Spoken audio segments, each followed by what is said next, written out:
Assalamualaikum warahmatullahi wabarakatuh. Apa kabar adik-adik sekalian? Hari ini kita belajar tentang agama Islam, MTSN. Akibat buruk dari kufur dapat menimpa semua termasuk anak-anak. Dari Aisyah radhiyallahu anhu bahwasannya Rasulullah SAW bersabda, sekiranya Allah berkenan mengasihi seseorang dari kaum Nabi Nuh, tentu akan mengasihi seorang bayi. Adalah Rasulullah SAW bersabda, Nabi Nuh tinggal bersama kaumnya selama 950 tahun untuk berdakwah kepada mereka. Pada akhir kehidupannya, beliau menanam sebuah pohon sehingga pohon itu tumbuh besar. Kemudian Nabi Nuh menebangnya dan menjadikan kayu-kayunya sebagai papan perahu. Dan ketika kaum Nabi Nuh lewat di hadapannya, mereka bertanya perihal kayu tersebut. Lantas Nabi Nuh menjawab, akan aku gunakan untuk membuat perahu. Mereka pun mengejek Nabi Nuh sambil berkata, apakah kamu akan merakit membuat perahu di daratan seperti ini? Bagaimana mungkin perahu yang kamu buat akan bisa berlayar? Nabi Nuh hanya menjawab, kelak kalian akan mengetahuinya.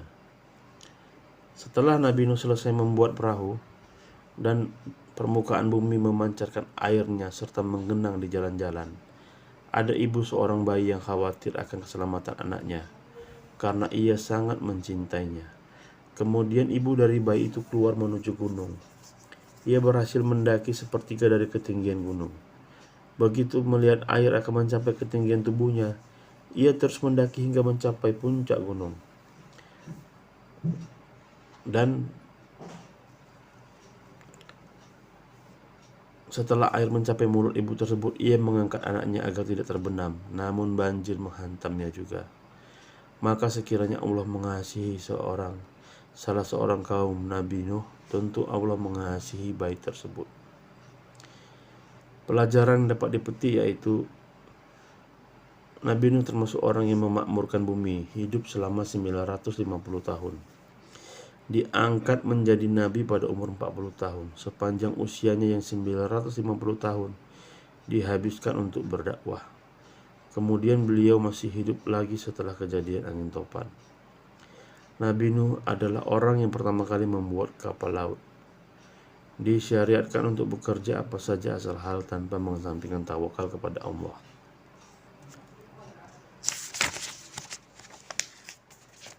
Bisa saja Allah mendatangkan azab dengan sebab mendiamkan para pelaku dosa karena adanya satu kemaslahatan yang tidak kita mengetahuinya. Menerangkan akibat buruk dari kufur dan ingkar, yakni dapat menyebabkan turunnya azab di dunia sebelum azab akhirat diberikan. Orang kafir akan mendapatkan kasih sayang Allah sebagaimana yang diberikan kepada orang kafir tidak mendapat kasih sayang Allah sebagaimana yang diberikan kepada orang-orang mukmin. Jadi adik-adik sekalian, kisah Nabi Nuh ini sebelum dia membuat perahu, dia disuruh nanam pohonnya dulu. Menanam pohon beratus tahun, begitu pohonnya besar, disuruh tumbangkan. Berarti zaman itu mereka sangat perkasa, bisa menumbangkan pohon begitu besar, membuat papan yang begitu panjang. Kemudian, memang untuk meyakini sesuatu kita sebagai manusia sangat susah. Seperti contoh sekarang kita misalnya disuruh sholat, kita nggak mau sholat dengan benar, nggak mau tepat waktu, nggak mau ke masjid. Dibilang jangan riba, kita nggak mau riba karena kita nggak melihat hasilnya saat ini. Sama dengan kisah kapal Nabi Nuh. Waktu Nabi Nuh disuruh buat kapal di daratan, di dataran yang tinggi, semua pasti mengatakan bahwasannya Nuh sudah gila. Ngapain bangun kapal? Padahal pada saat itu perintah Allah untuk membangun kapal. Nabi Nuh hanya bisa patuh dan mengerjakan apa yang diperintahkan Allah kepadanya. Keyakinan-keyakinan seperti inilah yang tidak dimiliki manusia zaman sekarang. Jelas-jelas Al-Quran memerintahkan sesuatu, tapi kita mengingkarinya. Jelas-jelas Al-Quran mengajak kita ke surga, Nabi kita mengajak kita ke surga, Allah menyayangi kita. Kita mengingkarinya, kita malah mengikuti jalan iblis. Tapi pada saat nanti kita membuktikan apa yang dikatakan Al-Quran itu benar, semua sudah terlambat.